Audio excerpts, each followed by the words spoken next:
Hélène Conway-Mouret n'est juste pas au courant en fait de la situation politique du Congo, qu'il y a juste deux anciens candidats aux élections présidentielles en prison. C'est quelque chose d'inouï. Et parler de comment dire de démocratie est quelque chose voilà de vraiment problématique, vraiment problématique. Je suis très gêné par ce genre de propos qui contribuent pleinement à nourrir le rejet de la France par les Congolais, par la jeunesse. Ce n'est pas correct. Ce n'est pas correct. De tels propos voilà, ne sont pas corrects et sont même très surprenants voilà, venant de la part d'une parlementaire qui plus est de l'opposition.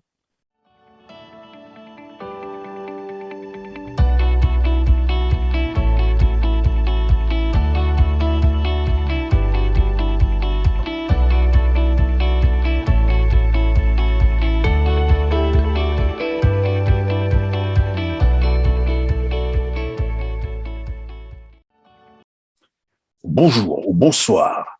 Mesdames, Mesdemoiselles et Messieurs, fidèles téléspectateurs, merci d'être au rendez-vous de votre émission Droit de savoir. Depuis l'élection présidentielle de mars 2016, le Congo-Brazzaville traverse une crise politique majeure, crise due à la violation de la Constitution du 20 mars 2002. Une nouvelle constitution avait été imposée aux Congolais au prix du sang. Constitution qui a permis à Denis Sassou Nguesso de rempiler pour un troisième mandat et ensuite un quatrième en 2021.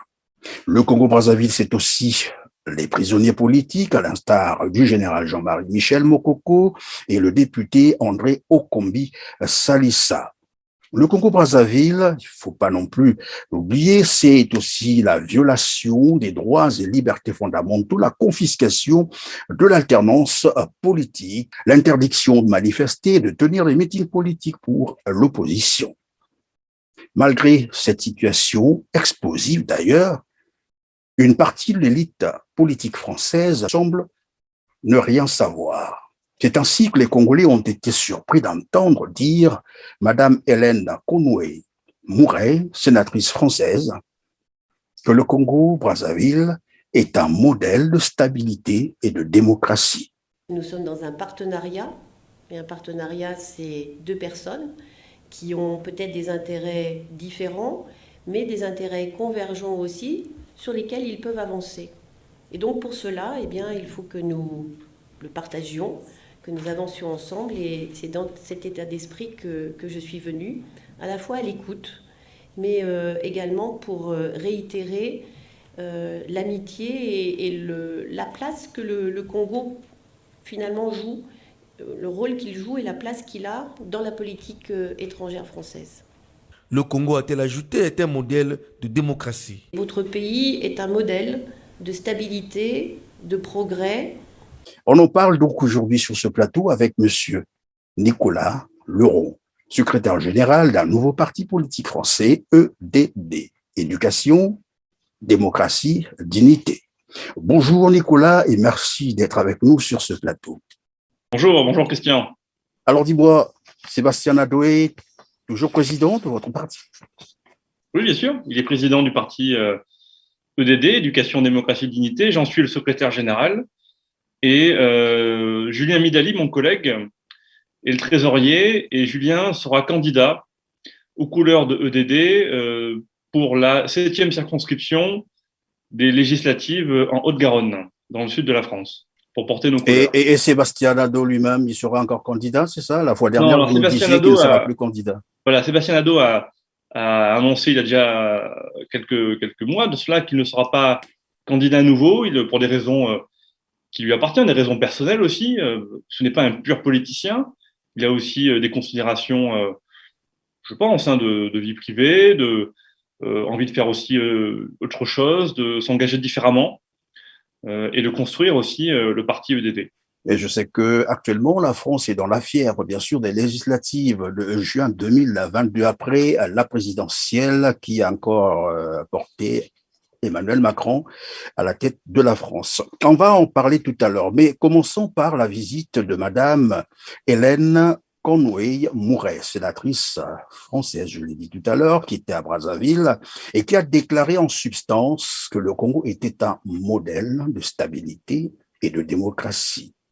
Comment peut-on comprendre de telles affirmations? Il y a deux hypothèses, soit un très grand cynisme, soit une très grande méconnaissance de la situation politique du Congo. Alors, il se trouve que j'ai déjà rencontré Hélène Conway-Mouret, et je pense que c'est une femme, disons, assez sincère, qui socialiste, voilà, qui a été ministre et qui est sénatrice aujourd'hui. Mais je sais pas, je suis très gêné par ce genre de propos qui contribuent pleinement à nourrir le rejet de la France par les Congolais, par la jeunesse congolaise, par la population, par les Congolais. Ce n'est pas correct. Ce n'est pas correct. De tels propos voilà, ne sont pas corrects et sont même très surprenants, voilà, venant de la part d'une parlementaire qui plus est de l'opposition, qui n'est même pas liée, je dirais, par une forme de loyauté étroite envers le gouvernement français. Même pas. Donc il y a quelque chose qui est très dommageable. Évidemment, ça aurait été un Français ordinaire ou encore un chef de parti. On pourrait dire, ben, cela peut passer. Il arrive que, bien évidemment, chacun a son opinion, qu'à cela ne tienne. Mais ici, nous avons affaire à une personnalité politique et une voix officielle. C'est quand même le vice-président du Sénat français. Alors, malgré donc la demande faite par Yves Le Drian s'entend bien entendu, nous sommes là en septembre 2019, demandez donc à Denis Sassou Nguesso les actes envers les prisonniers politiques, notamment Jean-Marie Michel Mokoko et André Okombi Assalissa. Est-ce qu'on peut penser que le Sénat a ignoré cela ou n'était pas informé? Ben c'est bien ça la question. De tels propos tellement décalés, tellement, comment dire, à côté de la plaque, laisse presque envisager l'hypothèse que Hélène Conway-Mouret n'est juste pas au courant en fait de la situation politique du Congo, qu'il y a juste deux anciens candidats aux élections présidentielles en prison. C'est quelque chose d'inouï. Et parler de comment dire de démocratie est quelque chose voilà de vraiment problématique, vraiment problématique. Et donc ça pose la question d'une forme de très grande légèreté, de légèreté coupable, de méconnaissance et oui, de méconnaissance et presque peut-être même une forme d'indifférence à la réalité de la situation politique du Congo-Brazzaville. Mais est-ce qu'on peut comprendre que c'est là une politique générale finalement de l'élite politique française? Parce qu'on ne peut pas comprendre que depuis évidemment septembre 2019 où Le Drian, je l'ai dit tout à l'heure, appelait demander à Sassou Nguesso les actes envers les prisonniers politiques et jusqu'à aujourd'hui, le Quai d'Orsay n'est plus jamais revenu là-dessus. Qu'est-ce qui peut justifier cette attitude? Alors, vis-à-vis du Quai d'Orsay et du gouvernement, disons vis-à-vis de l'État français, ça pourrait se justifier par, je dirais, des impératifs d'intérêt, de préserver des intérêts stratégiques, géostratégiques, géoéconomiques, voilà, dans une approche cynique des choses. Et que nous pensons non seulement indignes des valeurs de la France et de l'Europe, mais même contre-productives à moyen et long terme. Donc, ça pourrait s'expliquer comme cela. Mais disons que ce que l'on commence à penser, en fait, c'est qu'il y a une forme oui, de méconnaissance presque absolue, d'indifférence, de distance vis-à-vis des élites françaises, vis-à-vis des pays d'Afrique francophone, pays avec lesquels pourtant la France entretient des liens historiques, linguistiques, d'amitié très importants. Et quelque part, c'est presque plus triste et dommageable qu'une approche cynique des choses. Non, c'est une forme de légèreté coupable, d'incompréhension, de méconnaissance, de manque d'effort, de se pencher vraiment sur ces sujets qui sont pourtant de la première importance. Alors, quelque part, on se pose quand même la question de savoir, parce que la fois dernière, j'entendais le président français Emmanuel Macron se plaindre sur, bien entendu, le sentiment anti-français grandissant en Afrique, mais on a l'impression que jusqu'à maintenant, l'élite politique française ne semble pas prendre conscience de ce sentiment grandissant en Afrique et des enjeux aujourd'hui qui se redessinent au niveau de l'Afrique. Alors, il y a une forme clairement d'inconscience, d'absence de prise de conscience de la réalité et de l'ampleur du phénomène et du danger, de la menace que cela constitue pour l'avenir des relations entre l'Europe et l'Afrique, entre la France et les pays d'Afrique francophone avec lesquels elle a des liens importants. Je pense que du côté du gouvernement, du côté du Quai d'Orsay, du côté du ministère des Armées, il y a quand même, quand même une bonne compréhension de ce phénomène. La difficulté, c'est que il y a une forme de déni aussi par rapport aux causes de ce sentiment anti-français. Il faut reconnaître que la France a sa part de responsabilité. Elle n'est pas entièrement responsable, bien entendu, mais elle a une part importante dans ce sentiment anti-français qui prospère. Et donc, mais lorsqu'on entend les officiels français et beaucoup d'autres politiques d'ailleurs, pour eux, c'est une manipulation, c'est une instrumentalisation politique, oui. Ou les Russes ou voilà, oui. Ou les influenceurs africains. Là encore, on est dans le déni. Évidemment que la Russie, via sa propagande, via ses acteurs privés de déstabilisation, joue et nourrit ce sentiment anti-français par la propagande la plus honteuse, la plus grossière. Mais il faut bien comprendre que la propagande russe, elle arrive sur un terreau qui était déjà préparé. Sinon, ça ne prendrait pas, tout simplement. Pourquoi ça prend aussi bien? Pourquoi il y a cette russophilie vue de France, vue d'Europe, on ne comprend pas très bien. Pourquoi on se dit, mais quand même, Wagner, ce ne sont pas des anges. D'où vient ce soutien et d'où vient ce rejet de la France? Parce qu'il y a justement un terreau qui a été préparé par la politique de la France vis-à-vis de l'Afrique. Et ça, il va falloir que, premièrement, on reconnaisse notre responsabilité, on reconnaisse qu'il y a urgemment le besoin de changer notre paradigme de compréhension, d'action par rapport à l'Afrique et par rapport plus spécifiquement aux pays francophones avec lesquels on a des liens plus spécifiques.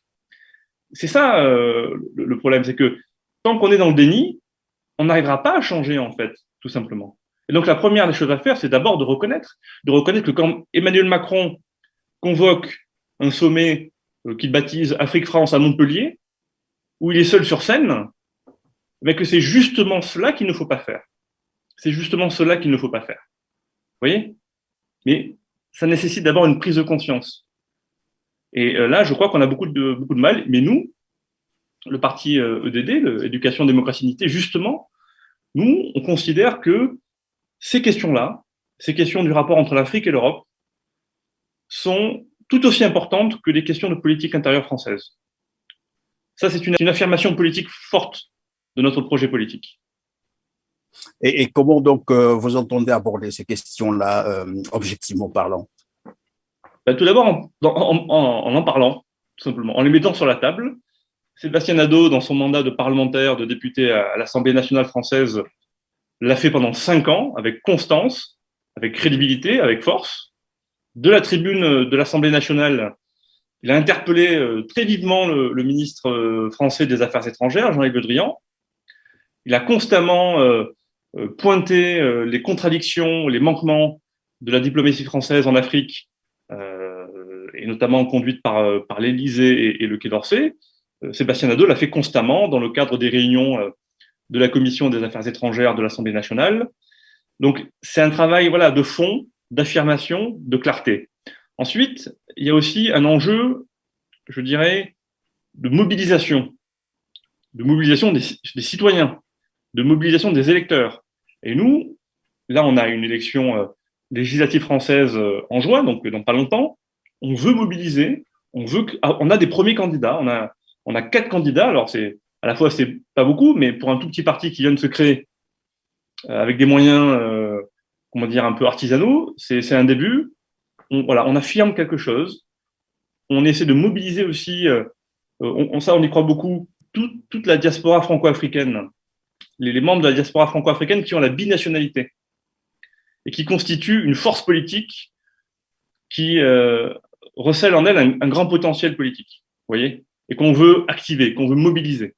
Donc c'est ça le travail qu'on fait, et on va le faire pas à pas, avec notre rythme, avec nos moyens, et en construisant sur le moyen et le long terme. Alors, il y a une question d'actualité, notamment le Mali. Vous le savez très bien que finalement, la force française ou l'armée française a été finalement sommée de partir du Mali. Et aussi, il est arrivé que le Mali finalement se retire de l'organisation G5 Sahel, ce qui a conduit d'ailleurs à la mort de cette organisation, puisque le président du Niger a déclaré finalement la fin de cette organisation G5 Sahel. Est-ce qu'on peut parler là d'un échec militaro-diplomatique de la France? Bien, le député Sébastien Nadeau, de la tribune de l'Assemblée nationale française, a même parlé de gifle du Mali, infligé à la France. Et là encore, il ne faut pas se voiler la face. Il faut regarder les choses telles qu'elles sont. C'est effectivement un échec. Et c'est pas simplement un échec isolé au Mali. C'est la perspective d'une forme de domino et d'un château de cartes qui s'effondre. Donc, on peut penser que cela a joué de sorte que finalement Jean-Yves Le Drian soit remercié qu'il ne fasse plus partie de ça je n'en sais rien. Je ne suis pas dans le secret de la composition du gouvernement. Ce sont des équilibres, des considérations très, très complexes, politiques, partisanes, voilà, très compliquées. Peut-être, ou peut-être pas. Je n'en sais rien. Mais ce qui est sûr, c'est que c'est un énorme avertissement pour la France et pour l'Europe. Là, on est sur une situation d'urgence. Il faut bien prendre la mesure de cela. Et il me semble que cette crise du Mali a au moins le mérite de commencer à amener ces questions-là dans le débat public français. Parce que jusqu'à présent, ces questions sont quasiment absentes du débat public français. Et là, par la force des choses, par la gravité de la situation, voilà, on ne peut plus ne pas en parler. Ça devient un sujet.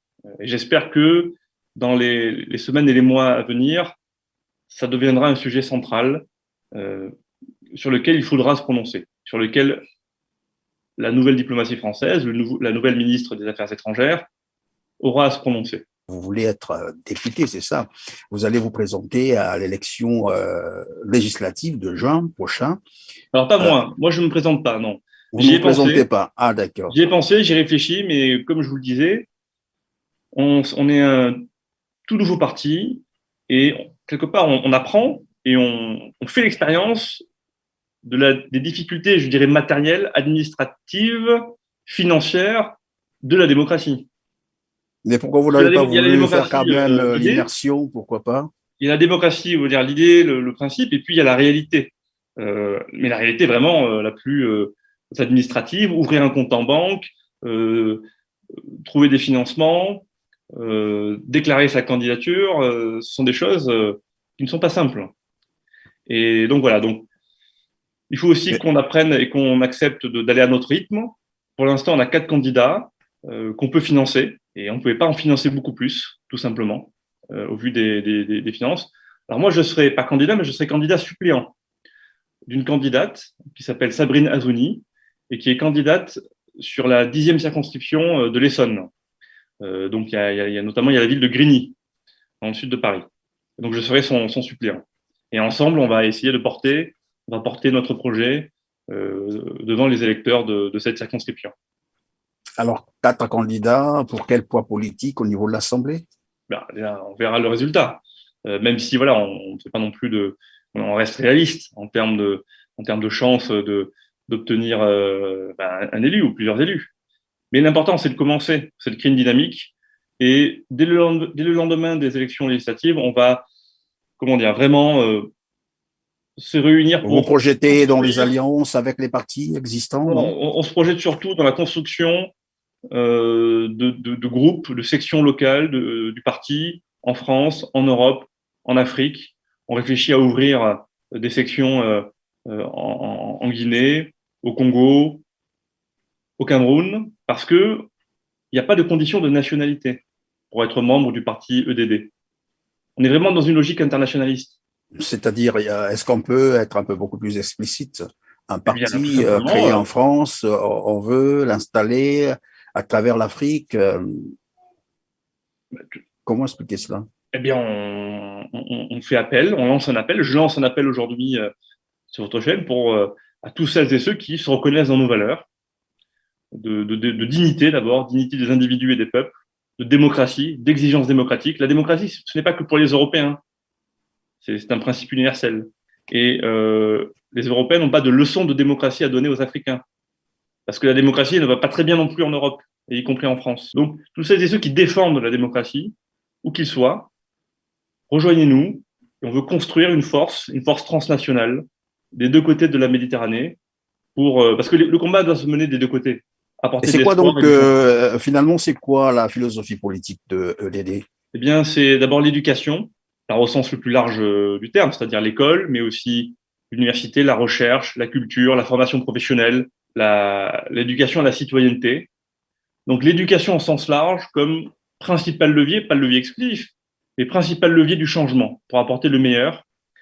La démocratie comme exigence politique. Nous défendons une société démocratique en France, en Europe, en Afrique. Et la dignité, c'est notre boussole, notre valeur absolue. Dignité des individus et donc des droits fondamentaux, dignité des peuples, de leur liberté, de leur dignité, de leur fierté. Et la souveraineté européenne ne vous tient pas à cœur comme les autres partis? Il se trouve que j'ai aussi, j'étais venu, je Oui. crois, présenter mon livre ici. Euh, c'est un débat, disons, d'organisation politique de l'Europe. Moi, je crois beaucoup plus à la démocratie européenne, plus qu'à la souveraineté européenne. Parce que souveraineté européenne, ça voudrait dire un peuple européen. Mais dans ce cas-là, quid du peuple allemand, du peuple italien, du peuple français? Je crois qu'il y a quand même des nations. Il ne s'agit pas de les fétichiser, mais il s'agit aussi de les respecter. Et les nations, elles peuvent faire beaucoup de choses en termes de solidarité, en termes de cohésion. Ensuite, je crois que nous avons besoin d'une démocratie à l'échelle continentale européenne pour produire des biens publics euh, européens en matière de lutte contre le changement climatique, en matière d'innovation technologique, et puis pour défendre nos valeurs. Voilà. Et Lorsque vous dites qu'il y a un problème de démocratie en France, est-ce que vous pouvez nous expliquer un peu c'est quoi exactement? Qu'est-ce qui ne marche pas? Alors que tout le monde se dit la France est quand même un pays démocratique. Vous vous bien dites qu'il y sûr, a un souci à ce niveau. C'est bah, quoi? Qu'est-ce qui ne marche pas? sur le plan des institutions, il y a des élections, les résultats sont respectés, il y a des élus, voilà, il y a un parlement, et voilà. Il y a un état de droit, il y a la protection des droits fondamentaux, etc. Ensuite, regardons les choses. Aujourd'hui, en France, l'extrême droite fait plus de 40% au second tour de l'élection présidentielle française. Quelques jours avant le premier tour d'ailleurs du scrutin, Marine Le Pen était donnée à 49%, voire 50% des intentions de vote. Donc voilà, il y a clairement un grand malaise démocratique en France.